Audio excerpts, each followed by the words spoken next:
नमस्कार, स्वागत है आपका इन लाइव 24 न्यूज़ चैनल के सुबह के समाचार में। तो चलिए शुरुआत करते हैं देश से जुड़ी खबरों से। भारत में अब चीन के बाद ईरान से भी अधिक हुए कोरोना मरीज, देश में 4000 से अधिक की हुई मौत।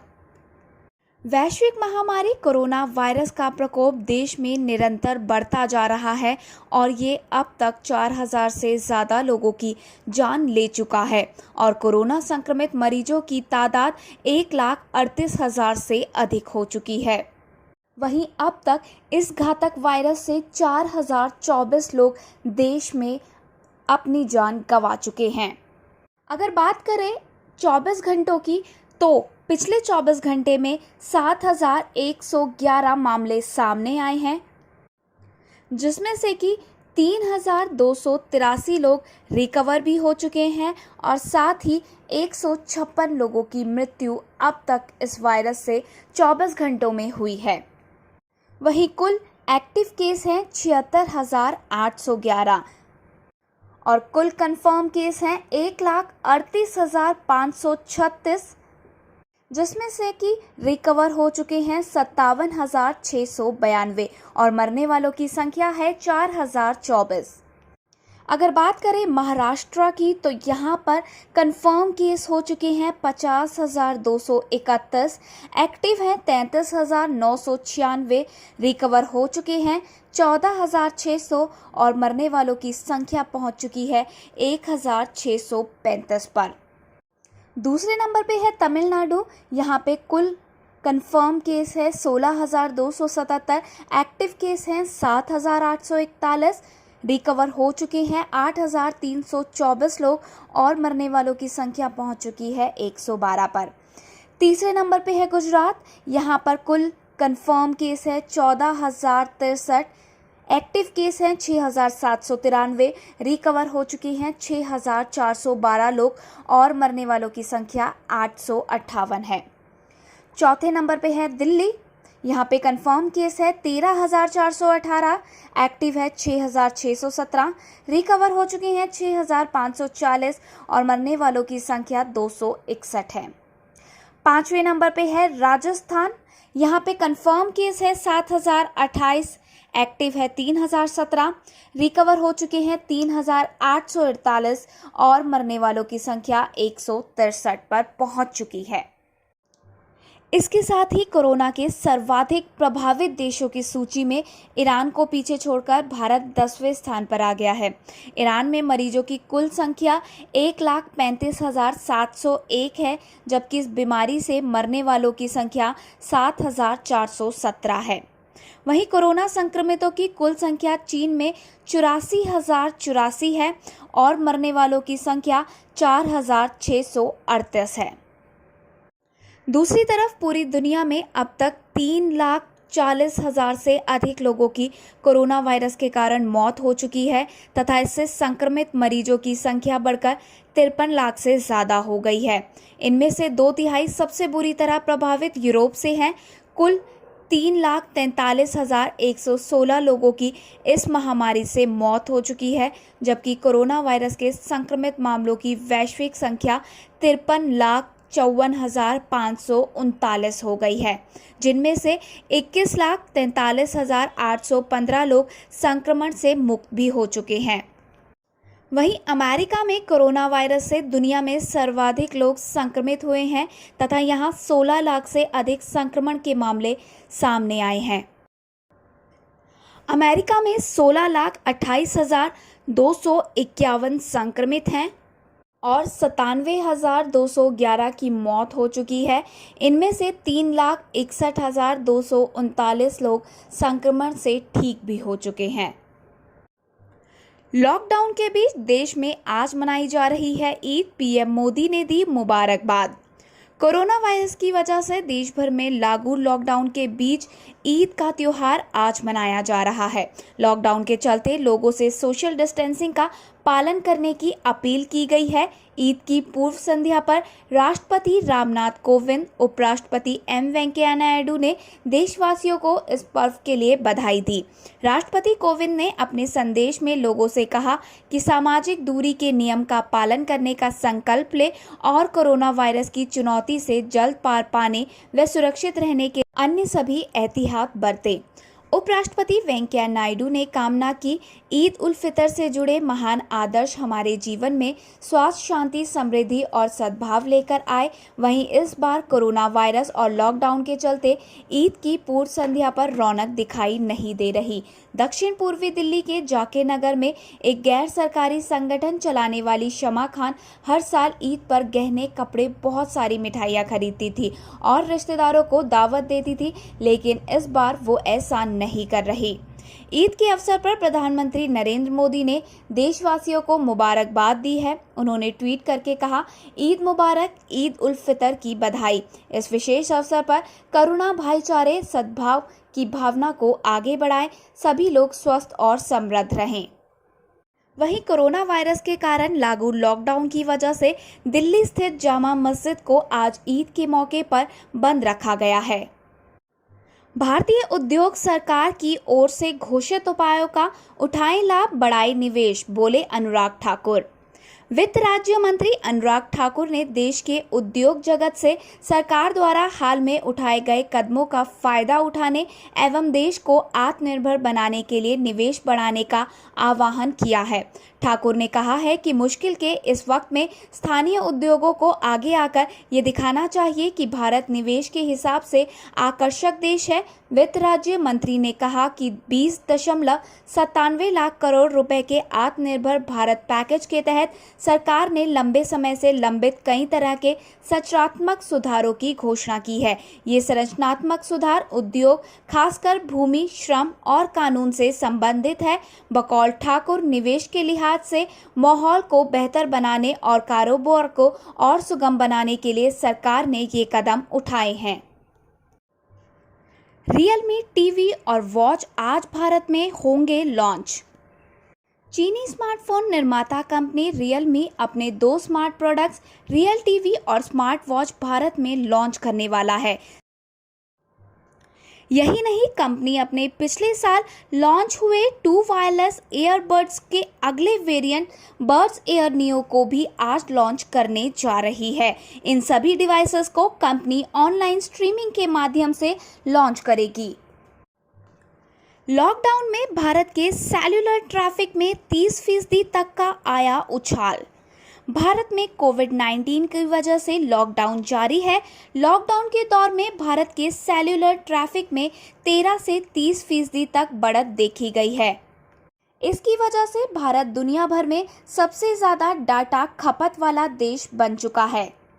हुआई टेलीकॉम इंडिया के CTO राधेश्याम शारदा ने बताया कि मार्च के अंत तक भारत में प्रतिदिन डाटा खपत बढ़कर 307 पेटाबाइट्स हो गया है। रिपोर्ट के मुताबिक शारदा ने कहा कि भारत में पहले के मुकाबले टेलीकॉम इंफ्रास्ट्रक्चर ज़्यादा क्रिटिकल और ज़्यादा महत्वपूर्ण हो चुका है। उन्होंने आगे कहा कि भारत में नेटवर्क इंफ्रास्ट्रक्चर टेक्नोलॉजी में निवेश बंद हो रहा है। शारदा ने बताया कि multiple input multiple output technology पुराने बेस स्टेशन और क्लाउड एयर के मुकाबले 3 से 5 गुना ज़्यादा तेज है। शारदा ने माना कि भारतीय टेलीकॉम इंडस्ट्री संकट के दौर से गुजर रही है, लेकिन अगर नेटवर्क ट्रैफिक की बात करें तो इसमें लगातार सुधार देखा जा रहा है। आज से घरेलू उड़ानों की हुई शुरुआत। भारत के आसमान में लॉकडाउन हुआ खत्म। राष्ट्रीय राजधानी के इंदिरा गांधी इंटरनेशनल एयरपोर्ट से सोमवार को घरेलू उड़ानों की शुरुआत हुई। आज सुबह 4:45 पर यहां से महाराष्ट्र के पुणे के लिए पहली उड़ान रवाना हुई। वहीं आज सुबह 7:45 पर गुजरात के अहमदाबाद में पहली घरेलू उड़ान लैंड हुई। केंद्रीय उड्डयन मंत्री हरदीप सिंह पुरी ने रविवार को ऐलान किया था कि 25 मई से देश भर में घरेलू विमानों की शुरुआत हो जाएगी। नोवेल कोरोना वायरस के कारण भारत में 25 मार्च से लॉकडाउन जारी है। इसके तहत तमाम घरेलू विमानों को भी रोक दिया गया था।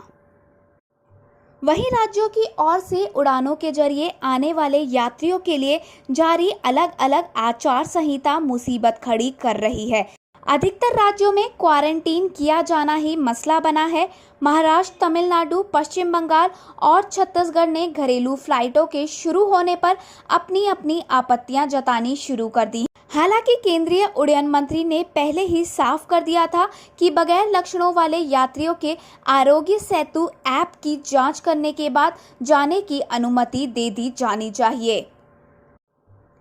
जहरीले सांप से पति ने दोस्त के साथ मिलकर पत्नी को सांप से कटवाया, पुलिस ने किया गिरफ्तार।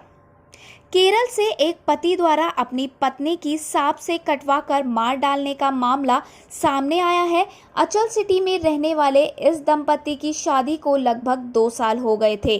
पति सूरज ने अपने दोस्त सुरेश के साथ मिलकर अपनी पत्नी को सांप से कटवाकर मारने की साजिश रची। एक बार अपने मकसद में असफल होने के बाद सूरज ने दोबारा से सांप से कटवाने की साजिश कर पत्नी को सांप से कटवाया। ये सब करने के पीछे सूरज का मकसद दूसरी शादी करना था। केरल पुलिस की अपराध शाखा ने रविवार को यहां दावा किया कि 25 वर्षीय महिला के पति और उसके दोस्त को गिरफ्तार करके उन्होंने ये केस सॉल्व कर लिया है। उन्होंने बताया कि पत्नी की हत्या 7 मई को की गई थी। छत्तीसगढ़ के अस्पताल में भर्ती छात्रा के साथ सामूहिक दुष्कर्म मामला दर्ज कर हो रही है जांच। छत्तीसगढ़ के बिलासपुर शहर के नेहरू नगर स्थित श्री राम केयर अस्पताल की आईसीयू में भर्ती बीए की छात्रा के साथ 2 वार्ड बॉय ने सामूहिक दुष्कर्म किया। पुलिस ने मुकदमा दर्ज कर जांच शुरू कर दी है। इधर प्रदेश के स्वास्थ्य मंत्री टीएस सिंहदेव ने घटना को शर्मनाक बताते हुए जांच के आदेश दिए। शहर विधायक की पहल पर पीड़िता को अपोलो अस्पताल में शिफ्ट किया गया है। बड़गाम में लश्कर-ए-तैयबा का आतंकी मॉड्यूल हुआ ध्वस्त, 4 ओवरग्राउंड वर्कर्स किए गए गिरफ्तार। सुरक्षा बलों को कश्मीर में रविवार को बड़ी कामयाबी मिली है। मध्य कश्मीर के बड़गाम में आतंकियों को पनाह देने वाले 4 ओवरग्राउंड वर्कर्स को गिरफ्तार कर पुलिस ने लश्कर-ए-तैयबा के आतंकी मॉड्यूल को ध्वस्त कर दिया है। इनमें से आतंकवादियों का करीबी वसीम गनई भी शामिल है। वो बड़गाम के बीरवा इलाके का रहने वाला है। अन्य 3 में फारूक अहमद, मोहम्मद यासीन और अजरुद्दीन मीर सभी निवासी बीरवा शामिल है। 53 राष्ट्रीय राइफल ने संयुक्त तलाशी अभियान चलाया। सुरक्षा बलों ने इलाके को चारों ओर से घेर लिया। इसके बाद सुबह करीब 10 बजे चारों OGW को दबोच लिया गया। कोरोना के साथ देश में गर्मी का कहर, उत्तर भारत के कई हिस्सों में लू को लेकर रेड अलर्ट हुआ जारी। उत्तर भारत के कई हिस्सों में तापमान 45 डिग्री के पार पहुंच गया है। ऐसे में मौसम विभाग ने रेड अलर्ट जारी किया है। मौसम विभाग ने पंजाब, हरियाणा, चंडीगढ़, राजस्थान और पूर्वी उत्तर प्रदेश में अगले 2 दिनों के लिए रेड अलर्ट जारी कर दिया है। लॉकडाउन में बढ़ते तापमान से लोगों की मुसीबतें दुगनी हो गई हैं। दिल्ली में भी मौसम का ऑरेंज अलर्ट जारी हो गया है। वहीं मौसम विभाग का अनुमान है तापमान 46 डिग्री के पास जा सकता है। बढ़ते तापमान और गर्म हवाओं के बाद 29 और 30 मई को बारिश हो सकती है। पाकिस्तान और राजस्थान से आने वाली गर्म हवाओं ने दिल्ली को नर्म कर दिया है। लॉकडाउन और लू के थपेड़ों ने सड़कों को सूना कर दिया है। अगले 2 दिनों तक दिल्ली में गर्मी का कहर जारी रहेगा। आंकड़ों की बात करें तो ये शनिवार 7 साल का सबसे गर्म दिन रहा। शनिवार को तापमान 46 डिग्री था। इससे पहले 2013 में 21 मई को तापमान 45 डिग्री पहुंचा था। लद्दाख और सिक्किम में सीमा पर भारतीय तैयारियों से तिलमिलाया चीन। लद्दाख व सिक्किम में वास्तविक नियंत्रण रेखा यानी कि LAC के पास चीनी सैनिकों ने अचानक आक्रामक रवैया अपना लिया है। बीते कुछ दिनों में चीन व भारत के सैनिकों के बीच कई बार तीखी झड़प हुई है। दरअसल भारत की अपनी सीमा में की जा रही रणनीतिक तैयारियों से चीन तिलमिलाया हुआ है। नाराजगी की मुख्य वजह सीमा सड़क संगठन की LAC तक भारत की ओर से युद्ध स्तर पर हो रहे आधारभूत ढांचे का निर्माण है।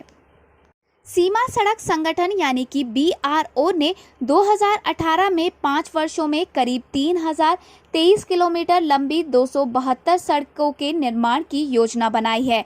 इनमें रणनीतिक दृष्टि से अहम 61 सड़क परियोजनाएं भी थी। बीते करीब 2.5 साल में BRO ने इस योजना के तहत 2304 किलोमीटर सड़क का निर्माण किया। सरकारी सूत्रों के मुताबिक चीन के रुख में अचानक आक्रामकता तब आई जब ये निर्माण कार्य रणनीतिक दृष्टि से बेहद अहम जगहों पर पहुंचा। खास तौर से दारबुक्शियोत दौलत बेग ओल्डी रोड पर चीन ने बार बार आपत्ति जताई। फिलहाल पूर्वी लद्दाख के गलवा नाला और पैंगोंग झील के पास फिंगर 4 इलाके में निर्माण को लेकर विवाद है। तिहाड़ में कोरोना का पहला मामला, सहायक अधीक्षक पाए गए संक्रमित। 2 कारागार क्वारंटीन सेंटर में हुए तब्दील। रोहिणी व मंडोली जेल के बाद अब तिहाड़ जेल संख्या 7 के सहायक अधीक्षक कोरोना संक्रमित हो गए हैं। अधिकारियों के मुताबिक उनमें संक्रमण का कोई भी लक्षण नहीं था, लेकिन टेस्ट रिपोर्ट पॉजिटिव आई है। उन्हें होम क्वारंटीन किया गया है। अधीक्षक केंद्रीय कारागार नंबर 7 में तैनात है और परिवार के साथ तिहाड़ आवासीय परिसर में रहते हैं। उनके संपर्क में आए लोगों को भी क्वारंटीन किया जा रहा है। लापरवाही से बढ़ा बरेली से अमरोहा तक खतरा।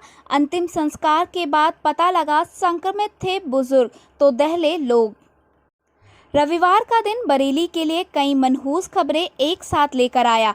पहली तो ये कि लगातार तीसरे दिन जिले में कोरोना संक्रमितों के मिलने का सिलसिला जारी रहा और एक साथ 8 मरीज मिलने से संक्रमितों की तादाद 3 दिन के छोटे से अंतराल में ही लगभग 3 गुना पर जा पहुंची। इन्हीं में से कई मामलों में सिस्टम की डरावनी किस्म की लापरवाही ने भी शहर को हिला दिया।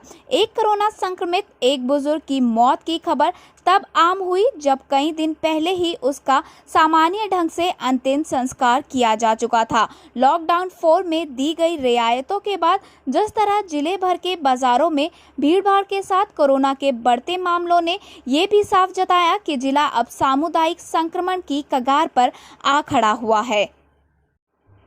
खेलो इंडिया से जुड़े 2749 खिलाड़ियों को मिले 30,000 रुपये। SAI ने जारी किए लगभग 8.25 करोड़ रुपए। भारतीय खेल प्राधिकरण यानी कि स्पोर्ट्स अथॉरिटी ऑफ इंडिया ने रविवार को कहा कि उसने खेलो इंडिया से जुड़े 2749 खिलाड़ियों में से प्रत्येक के खाते में 30,000 रुपये जमा किए हैं और इस तरह से इसमें कुल 8.25 करोड़ रुपए खर्च किए गए हैं। SAI की प्रेस रिलीज में कहा गया है, खिलाड़ियों के बैंक खातों में 22 मई 2020 को धनराशि भेज दी गई थी। कुल 2,893 खिलाड़ियों को ये धनराशि दी जाएगी। बाकी बचे 144 खिलाड़ियों की धनराशि मई के आखिर तक खातों में जमा कर दी जाएगी। ये भत्ते 2020-21 की पहली तिमाही के लिए हैं। इन भत्तों में अपने गृह नगर की यात्रा, घर में रहते हुए भोजन का खर्चा और खिलाड़ियों द्वारा किए गए अन्य खर्चे शामिल हैं। साथ ही आगे कहा गया है कि 35 राज्यों और केंद्र शासित प्रदेशों के 21 खेलों के खिलाड़ियों को ये भत्ते दिए गए हैं। इनमें महाराष्ट्र के सर्वाधिक 386 खिलाड़ी हैं। उसके बाद हरियाणा 381 खिलाड़ी, दिल्ली 225 खिलाड़ी, पंजाब 202 खिलाड़ी और तमिलनाडु 165 खिलाड़ी। प्रत्येक खिलाड़ी को हर वर्ष 1,20,000 रुपये दिए जाने का प्रावधान है। ये खेलो इंडिया स्कॉलरशिप का हिस्सा है।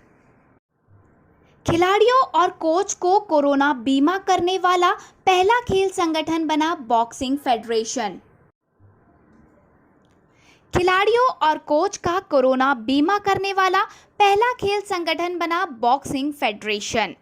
कोरोना वायरस भले ही दुनिया में अभी गया ना हो, लेकिन खेल जगत हिम्मत दिखाते हुए दोबारा पटरी पर लौटने की तैयारी कर रहा है। लॉकडाउन 4 में मिली कई रियायतों में खेल परिसर और स्टेडियम में प्रैक्टिस की अनुमति एक बड़ा फैसला था। अब बॉक्सिंग फेडरेशन ऑफ इंडिया यानी कि BFI ओलंपिक को देखते हुए सबसे पहले अभ्यास शिविर शुरू करने वाला खेल संगठन बनने जा रहा है। 10 जून से पटियाला के NIS नेताजी सुभाष राष्ट्रीय क्रीड़ा संस्थान में पुरुष और महिला दोनों ही एथलीट एकत्रित होने जा रहे हैं। इतना ही नहीं, बॉक्सिंग फेडरेशन ऑफ इंडिया अपने खिलाड़ियों का बीमा करवाने वाला पहला राष्ट्रीय खेल महासंघ भी बन गया। बीमा नियामक और विकास प्राधिकरण द्वारा जारी दिशा निर्देशों के अनुसार ही इस राष्ट्रीय शिविर में भाग लेने वाले बॉक्सर्स, कोच, स्पोर्टिंग स्टाफ का बीमा करवाया जाएगा। शिविर में मुक्केबाजों और कोचिंग स्टाफ को 5 लाख रुपए तक की मूल बीमा राशि दी जाएगी। टॉप अप राशि, जिसमें कोविड-19 बीमा कवर शामिल होगा, मूल पॉलिसी कवर के 50 से 75% के बीच कहीं भी होगा। संगठन के वरिष्ठ अधिकारी ने बताया कि शिविर के शुरू होते ही ये कोविड-19 पॉलिसी लागू हो जाएगी। अपने एसओपी में बीमा कवर शुरू करने के अलावा बीएफआई ने अपने प्रशिक्षण को फिर से शुरू करते हुए शिविरार्थियों द्वारा बरती जाने वाली कुछ सावधानियां और प्रोटोकॉल की भी सूचीबद्ध किया है। विंडीज में कोरोना के लिए बने नए नियमों के साथ T10 क्रिकेट लीग हुई शुरू। गेंद पर लार नहीं, दीर्घा में दर्शक नहीं और मैदान में प्रवेश से पहले हाथों पर सैनिटाइज लगाना। कोरोना के इस दौर में क्रिकेट की ये नई रूपरेखा बन रही है। वेस्ट इंडीज के सेंट विंसेंट में विंसी T10 प्रीमियम लीग आयोजित की जा रही है, जिसमें 6 टीमें हिस्सा ले रही है।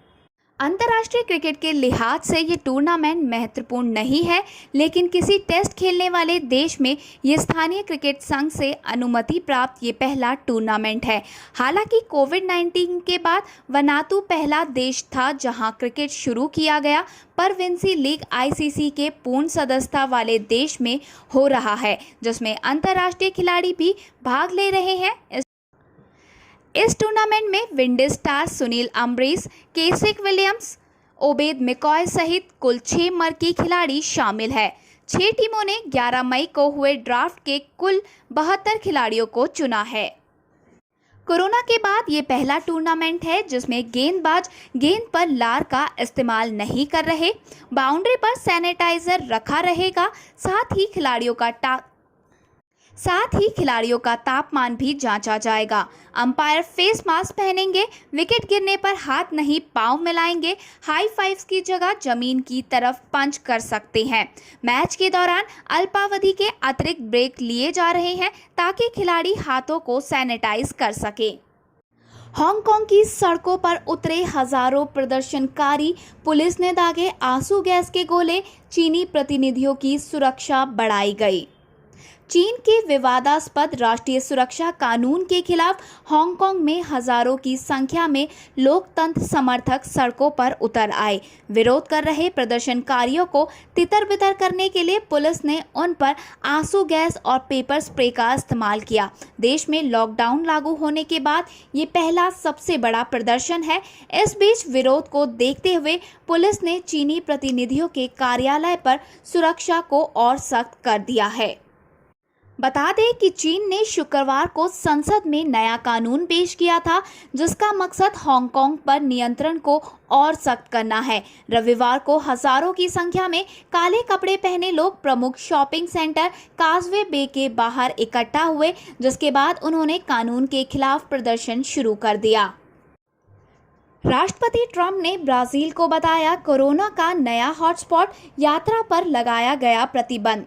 अमेरिका के राष्ट्रपति डोनाल्ड ट्रंप ने ब्राजील से किसी तरह की यात्रा पर रोक लगा दी है। ब्राजील को कोरोना का नया हॉटस्पॉट बताते हुए ट्रंप ने रोक लगाने का ऐलान किया है। ब्राजील में कोरोना संक्रमित लोगों की संख्या 3.5 लाख के पार पहुंच चुकी है। अब तक 22,500 लोगों की जान जा चुकी है। ब्राजील में 24 अप्रैल को कोरोना के 50,000 केस थे। मई को ये संख्या 1 लाख के पार पहुंच गई। इसके बाद 14 मई को 2 लाख के पार और फिर 21 मई को आंकड़ा 3 लाख के पार पहुंच गया। काला पानी विवाद के बीच नेपाल ने शुरू किया धारचूला टिंकर रोड प्रोजेक्ट, सेना को दी जिम्मेदारी। भारत के साथ सीमा विवाद के बीच नेपाल ने धारचूला टिंकर रोड प्रोजेक्ट के तहत 87 किलोमीटर सड़क का निर्माण शुरू किया है। ये काम नेपाल की सेना को सौंपा गया है।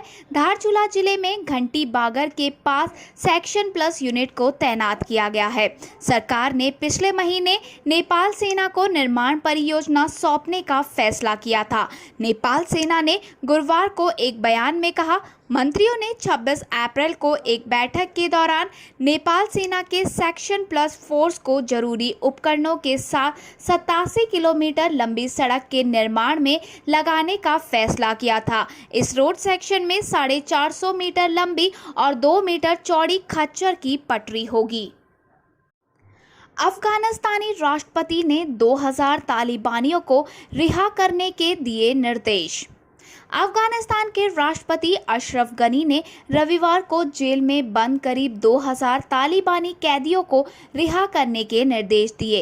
राष्ट्रपति के प्रवक्ता सैदिक सिद्दीकी ने ये जानकारी दी। इससे पहले शनिवार को ईद उल फित्र के अवसर पर तालिबान ने संघर्ष विराम की घोषणा की थी। गानी ने इस कदम का स्वागत करते हुए घोषणा की थी कि तालिबानी कैदियों को रिहा करने की प्रक्रिया में तेजी लाई जाएगी।